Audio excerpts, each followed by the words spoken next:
அன்பு நேயர்களுக்கு இனிய வணக்கம். மீனம் ராசிக்கார நேயர்களுக்கு நம்ம இன்னைக்கு வீடியோ பதிவுக்கு முழுமையா போறதுக்கு முன்னாடி முருகரை மனதார வணங்கிட்டு வீடியோ பதிவுக்குள்ள போகலாங்க.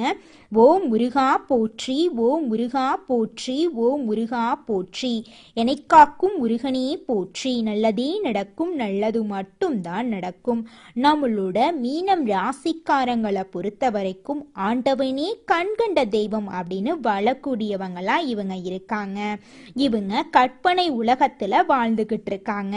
இவங்களை பொறுத்த வரைக்கும் நான் மட்டும் நல்லா இருக்கணும் அப்படிங்கிற சுயநலமெல்லாம் கிடையாதுங்க. தன்னை சுத்தி இருக்கக்கூடிய எல்லாருமே நல்லா இருக்கணும் அப்படிங்கிற பொதுநல குணத்தோட இவங்க வாழ்ந்துகிட்டு இருக்காங்க. தன்னுடைய வாழ்க்கையில எவ்வளவு பிரச்சனை வந்தாலும் அதை பத்தி துளி கூட இவங்க கவலைப்பட மாட்டாங்க. ஆனா நெருங்கிய உறவின் வாழ்க்கையில ஒரு பிரச்சனை வருதுன்னு வச்சுக்கங்க, ஓடி போய் உதவி செய்யக்கூடியவங்களா இவங்க இருப்பாங்க. நம்ம இன்னைக்கு இந்த வீடியோ பதிவுல எதை பத்தி தெரிஞ்சுக்க போறோம் அப்படின்னு பாத்தீங்கன்னா, நம்மளோட மீன ராசிக்காரர்களுக்கு சனிப்பெயர்ச்சியால ஏற்படக்கூடிய பலன்களை பத்தி இந்த வீடியோல விரிவா தெரிஞ்சுக்க போறோம். சனி பகவான் கும்ப ராசியிலிருந்து மீன ராசிக்கு பயிற்சி ஆகிறதுனால ஏற்படும் விளைவுகள், கிரக நிலைகள், ஒவ்வொரு நட்சத்திரத்துக்கான பலன்களை குறித்து நம்ம தெரிஞ்சுக்க போறோம். ஜென்ம சனியாக இருந்தாலும் மீன ராசிக்காரர்களுக்கு நன்மைகள் அதிகமாகவும், சில இடங்கள்ல உடல்நல குறைபாடுகள், போராட்டங்கள் ஏற்பட வாய்ப்புகள் இருந்தாலும் அவற்றை சமாளிக்கும் வழிகளும் இருக்கு அப்படிங்கறத பத்தி தாங்க நம்ம இந்த பதிவுல தெரிஞ்சுக்க போறோம். குடும்பத்தில் மகிழ்ச்சி, பணவரவு, மன நிம்மதி உண்டாகும். புதிய முதலீடுகள்ல வெற்றி, பழைய கடன்கள் வசூலாகும். உடல் உபாதைகள் நீங்கும். கோர்ட் வழக்குகள்ல இருந்து விடுதலை கிடைக்குங்க. உத்தியோகத்துல பதவி உயர்வு, வருமானம் சீராக இருக்கும். ஜென்ம சனியாக இருந்தாலும் அனுபவ அறிவால உங்களால வாழ்க்கையில சாதிக்க முடியும். மீன ராசிக்காரங்க நட்பு, பாசம், மனித நேயம், உழைப்புக்கு முக்கியத்துவம் கொடுப்பாங்க. கும்ப ராசியிலிருந்து மீன ராசிக்கு சனி பகவான் பயிற்சி ஆகிறதுனால அவர்களின் வாழ்க்கையில் ஏற்படக்கூடிய மாற்றங்கள், பலன்களை பத்தி இந்த வீடியோல தெரிஞ்சுக்க போறேங்க. சனி பகவான் மீன ராசியிலிருந்து 3ஆம் பார்வையாளர் ரிஷப ராசியையும், 7ஆம் பார்வையாளர் கன்னி ராசியையும், 10ஆம் பார்வையாளர் தனுசு ராசியையும் பார்க்கிறாரு. சனி பகவான் உங்களுடைய அயன சயன போகஸ்தானத்திலிருந்து விலகி ராசிக்கு வந்திருக்காரு. அவருடைய 3ஆம் பார்வை தைரியஸ்தானத்தையும், 7ஆம் பார்வை களத்திரஸ்தானத்தையும், 10ஆம் பார்வை தொழில் ஸ்தானத்தையும் பார்க்கிறது. இது நாள் வரை பட்ட கஷ்டங்களுக்கு பலன் கிடைக்கும். குடும்பத்துல மகிழ்ச்சி பொங்கும். பணவரவு அதிகரிக்கும். நண்பர்கள் மற்றும் உறவினர்கள் உதவி செய்வாங்க. திருமணம் போன்ற சுப நிகழ்ச்சிகள் நடக்கும். புதிய முதலீடுகள்ல தைரியமா ஈடுபடுவீங்க. பழைய கடன்கள் உங்களுக்கு வசூலாகும். எதிரிகளின் பலம் குறையும். வீடு, வண்டி, வாகனம் வாங்கக்கூடிய யோகம் உங்களுக்கு உண்டாக போகுது. புதிய சொத்துக்களை வாங்குவீங்க. ஆன்மீக பெரியோர்களின் ஆசீர்வாதம் உங்களுக்கு கிடைக்கும். தோற்றத்துல பொலிவு ஏற்படும். புத்திசாலித்தனமான காரியங்களை சாதிப்பீங்க. ஏற்றுமதி, இறக்குமதி, வியாபாரம் சூடுபிடிக்கும். வெளிநாட்டு பயணங்களை மேற்கொள்வீங்க. சேமிப்பு விஷயங்கள்ல முன்னேற்றம் ஏற்படும். உங்களை பற்றி அவதூறாக பேசியவர்கள் உங்களுடைய திறமையை கண்டு வருந்துவாங்க. பெற்றோர்கள் மற்றும் நண்பர்கள் வழியில இருந்த மன வருத்தங்கள் நீங்கும். குறைந்த முதலீட்டில் அதிக லாபம் அடைவீங்க. எதிரிகளுடைய தொல்லை இருக்காது. உடல் உபாதைகள் தீரும். கோர்ட் வழக்குகள்ல இருந்து விடுபடுவீங்க. வேலையில மாற்றம் வரும். நினைத்தது நடக்கும். உத்தியோகத்துல பதவி உயர்வு கிடைக்கும். வருமானம் சீரா இருக்குங்க. மேலதிகாரிகளின் அன்பும் ஆதரவும் உங்களுக்கு கிடைக்குங்க. சக ஊழியர்களுடன் நல்ல நட்பு இருந்தா வேலைகள் சிறப்பா முடியும். வியாபாரத்துல போட்டிகளை சமாளிச்சு புதிய வாடிக்கையாளர்களை பெற போறீங்க. அரசியல்ல வாழ்க்கையில இருக்கிறவங்களுக்கு கட்சியில பாராட்டு கிடைக்கும். கௌரவம் உயரும். கலைத்துறையில படிப்படியான வளர்ச்சி ஏற்படும். வருமானம் அதிகரிக்கும். புதிய வண்டி வாகனம் வாங்க வாய்ப்பு உண்டுங்க. மீன ராசி பெண்களுக்கு குடும்பத்துல அமைதி நிலவும். கணவருடன் ஒற்றுமை அதிகரிக்கும். மாணவர்களுக்கு கல்வியில வெற்றி கிடைக்கும். ஞாபக சக்தி அதிகரிக்கும். ஜென்மசனி காலத்துல ஆன்மீக விஷயங்கள்ல நாட்டம் அதிகரிக்கும். சட்ட திட்டங்கள்ல மதிப்பு உண்டாகும். பாக்ய பஞ்சாங்கப்படி ஜென்ம சனியாக அமர்ந்திருந்தாலும் நல்லதே நடக்குங்க. சனி பகவான் மூலமா அனுபவ அறிவால நீங்க சாதிக்க போறீங்க. பணவரவு அதிகரிக்கும், வாழ்க்கையில நிம்மதி பிறக்கும், கணவன் மனைவிக்கிடையே அந்யுன்யம் அதிகரிக்கும், பிள்ளை பாக்கியம் உங்களுக்கு கிடைக்கும். உடல் நலத்துல கவனம் தேவை. மருத்துவ காப்பீடு எடுத்துக்கொள்றது நல்லது. வழக்கறிஞர்களின் ஆலோசனை இல்லாம எந்த முடிவும் எடுக்க வேண்டாங்க. தினமும் திருக்கோளாறு பதிகத்தை பாராயணம் பண்ணுங்க. அரசு மருத்துவமனையில் நோயாளிகளுக்கு உணவு தானம் செய்யுங்க. திருநள்ளார் தர்பணீஸ்வரர் கோயிலுக்கு போயிட்டு சனீஸ்வர பகவான வழிபாடு செய்யுங்க. சனிக்கிழமைகள்ல மீன்களுக்கு பொரி இல்லைன்னா கோதுமை உருண்டை போடுங்க. எறும்புகளுக்கு பச்சரிசி வையுங்க. சனி பகவான் உங்க ராசிக்கு 3, 7, 10ஆம் இடத்தை பாக்குறாரு. இதனால வெளிவட்டாரத்துல கௌரவ பாதிப்புகள் தேடி வரும். விலை உயர்ந்த ஆபரணங்களை வாங்குவீங்க. மனைவிக்கு கால்வெளி கழுத்து வலி நீங்கும். உத்தியோகத்துல மரியாதை கிடைக்கும். சிலரு சுயதொழில் தொடங்குறதுக்கான வாய்ப்பு ஏற்படும். கணவன் மனைவிக்கிடையே அனுசரித்து போறது நல்லது. குழந்தைகள் பற்றிய கவலை வரும். திட்டமிட்டு செஞ்சீங்கன்னா காரிய தடைகள் வாழ்க்கையில ஏற்படாதுங்க. சொத்து மனை சம்பந்தமான காரியங்கள்ல இருந்த தடை தாமதங்கள் மாறும். உஷ்ணம் சம்பந்தமான நோய் வரும். ஆரோக்கியத்துல கொஞ்சம் கவனமா இருந்துக்கோங்க. வீண் வழக்கு விவகாரங்கள்ல எச்சரிக்கையா இருங்க. வெளிநாட்டு பயண வாய்ப்புகள் வரும். பைரவர் வழிபாடு செய்யறது உங்க வாழ்க்கைக்கு ரொம்பவும் நல்லதுங்க. சனி பகவான் கோச்சாரத்தில் ராசியில் நின்று ஜென்மசனியாக பலன் தரதுனால எந்த ராசியா இருந்தாலும் எச்சரிக்கையா இருக்கணும்.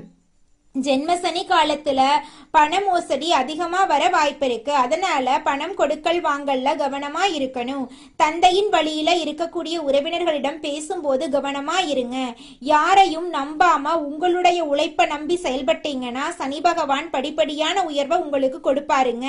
மீன ராசியை பொறுத்த வரைக்கும் ஜென்ம சனியாக சனி பகவான் இருந்தாலும் உங்களுடைய குணத்தால எல்லாத்துலயுமே ஒரு தர்மத்தை கடைபிடிக்கிறத சனி பகவான் ரொம்ப பிடிக்கும். தப்பு செஞ்ச தலையில கொட்டுவாருங்க. தப்பு பண்ணல அப்படின்னாங்க விலகி நின்று உங்களுக்கு வாய்ப்பு கொடுத்துருவாரு நம்மளோட சனி பகவான். நீங்க பயப்பட வேண்டாம். மகிழ்ச்சி உங்க வாழ்க்கையில தங்க போகுது. வாழ்க்கை வளம் பெருக போகுது. உங்களுடைய வாழ்க்கையே சொர்க்க வாழ்க்கையாக மாற போகுதுங்க. இந்த உலகத்துல யாருங்க கோடீஸ்வரன்? கோடி கோடியா பணம் வச்சிருக்கிறவங்களா, பிடிச்ச உணவுகளை சாப்பிடுறவங்களா, பிடிச்ச உறவுகள் கிட்ட பேசுறவங்களா? இதுல யாருமே கோடீஸ்வரன் கிடையாதுங்க. யார் ஒருத்தவங்க நோய் நொடி இல்லாம மனக்கவலை இல்லாம நிம்மதியா தூங்குறாங்களோ அவங்க தாங்க இந்த உலகத்திலேயே சிறந்த கோடீஸ்வரன். அப்பேற்பட்ட கோடீஸ்வரன் ஆகக்கூடிய யோகம் உங்களுக்கு இந்த மாதம் அமைஞ்சிருக்குதுங்க. உங்க வாழ்க்கையில இனி வரக்கூடிய காலங்கள்ல கவலை கண்ணீர் அப்படிங்கிற பேச்சுக்கெல்லாம் துளி கூட இடம் கிடையாதுங்க. இது நாள் வரைக்கும் உங்களுடைய மனசில் இருந்த மனக்கவலைகள் எல்லாம் இனி வரக்கூடிய காலங்கள்ல காணாம போக போகுதுங்க. நீங்க சந்தோஷமான ஆரோக்கியமான வாழ்க்கைய இனி வரக்கூடிய காலங்கள்ல வாழ போறீங்க. உங்க வாழ்க்கையில சந்தோஷம் நிலைச்சிருக்க போகுதுங்க. ராசி மண்டலத்துல நம்முடைய மீனம் ராசி 12வது ராசியா இருக்குதுங்க. மீனம் ராசிக்கு அதிபதி குரு பகவானுங்க. பூரட்டாதி 4ஆம் பாதம், உத்திரட்டாதி, ரேவதி ஆகிய நட்சத்திரங்களில் பிறந்தவங்க மீனம் ராசியை சேர்ந்தவங்களா கருதப்படுறாங்க. நம்மளுடைய மீனம் ராசிக்காரங்களுக்கு நட்பு ராசியா இருக்கக்கூடியவங்க யாருன்னு பார்த்தீங்கன்னா கடகம், விருச்சிகம், மீனம், ரிஷபம், மகரம் இவங்க எல்லாரும் நம்மளுடைய மீனம் ராசிக்காரங்களுக்கு நட்பு ராசியா இருக்காங்க.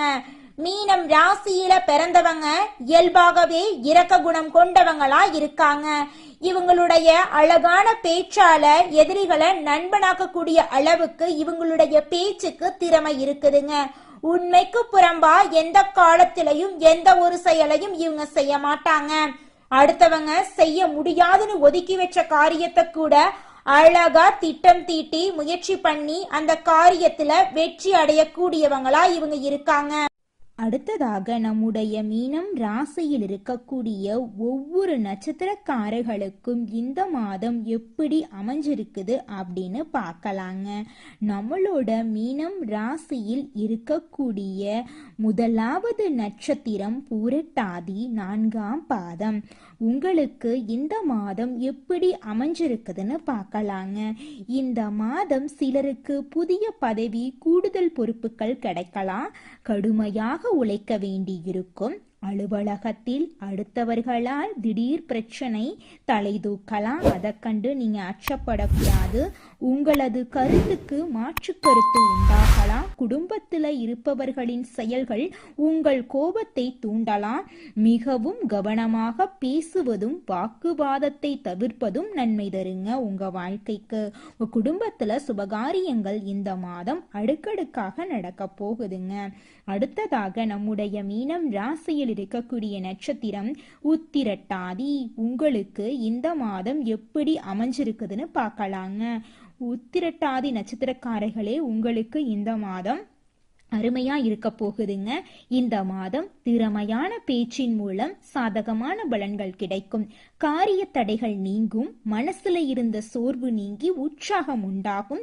எதிர்பார்த்த தகவல் சாதகமாக வரும். கடன் விவகாரங்கள் கட்டுக்குள் இருக்கும். பெண்களுக்கு மற்றவர்கள் செயல்களால திடீர் கோபம் உண்டாகலாம். எதிர்பார்த்த உதவி கிடைக்கும். வீண் செலவை குறைப்பது நன்மை தரும். குடும்பத்துல சுபகாரியங்கள் அடுக்கடுக்காக நடக்க போகிறது. உங்களை வேண்டாம் என்று உதறி தள்ளிட்டு போன சொந்த பந்தங்கள் எல்லோருமே இனி வரக்கூடிய காலங்கள்ல உங்களை தேடி வரப்போறாங்க. அடுத்ததாக நம்முடைய மீனம் ராசியில் இருக்கக்கூடிய நட்சத்திரம் ரேவதி. உங்களுக்கு இந்த மாதம் எப்படி அமைஞ்சிருக்குதுன்னு பார்க்கலாங்க. உங்களுக்கு இந்த மாதம் அருமையான மாதமாக இருக்க போகுதுங்க. இந்த மாதம் புதிய ஆர்டர்களுக்கான முயற்சிகள் சாதகமான பலனை தரும். வீண் அலைச்சலை சந்திக்க வேண்டி இருக்கும். அரசியல்ல உள்ளவர்கள் கோபமாக பேசுவதை தவிர்ப்பது நல்லதுங்க. மேல் மட்டத்தில் உள்ளவர்களுடன் வாக்குவாதங்கள் ஏற்படலாம். கவனம் தேவை. வாடிக்கையாளர்களிடம் கோபமான வார்த்தைகளை பேசாம சாந்தமாக உரையாடுறது வியாபார விருத்திக்கு வழிவகை செய்யுங்க. உங்க வாழ்க்கையில இந்த மாதம் மேலும் நல்லதெல்லாம் நடக்க நீங்க செய்யக்கூடிய பரிகாரம் என்னன்னு பார்த்தீங்கன்னா, உங்க வீட்டுக்கு பக்கத்துல இருக்கக்கூடிய முருகர் ஆலயத்துக்கு போயிட்டு முருகரை மனதார வணங்கிட்டு வாங்க. உங்க வாழ்க்கையில இருக்கக்கூடிய அனைத்து பிரச்சனைகளும் காணாம போயிருங்க. உங்களுடைய எண்ணம் போல உங்க வாழ்க்கையில நல்லது மட்டும்தாங்க நடக்கும். கெட்டது அப்படிங்கிற பேச்சுக்கு துளி கூட இடம் கிடையாதுங்க. உங்க வாழ்க்கையில மேலும் நல்லதெல்லாம் நடக்க நீங்க செய்யக்கூடிய பரிகாரம் என்னன்னு பார்த்தீங்கன்னா, உங்க வீட்டுக்கு பக்கத்துல இருக்கக்கூடிய கண்ணு தெரியாத குழந்தைங்களுக்கு உங்களால முடிஞ்ச உதவிகளை செஞ்சுக்கிட்டு வாங்க. உதவி செய்யணும் அப்படிங்கிறதுக்காக நீங்க லட்சக்கணக்கில் செலவு பண்ணணும் அப்படிங்கிற அவசியம் கிடையாது. உங்களால முடிஞ்ச அளவுக்கு ஒரு பேனா வாங்கித்தாங்க, ஒரு பென்சில் வாங்கித்தாங்க. இந்த உதவியை செய்யறதன் மூலமா உங்க வாழ்க்கையில நீங்க செஞ்ச பாவங்கள் எல்லாம் குறைய போகுது. உங்களுடைய வாழ்க்கையே சொர்க்க வாழ்க்கையா மாறிடுங்க. நல்லதே நடக்கும். நல்லது மட்டும்தான் நடக்கும். நன்றி, வணக்கம்.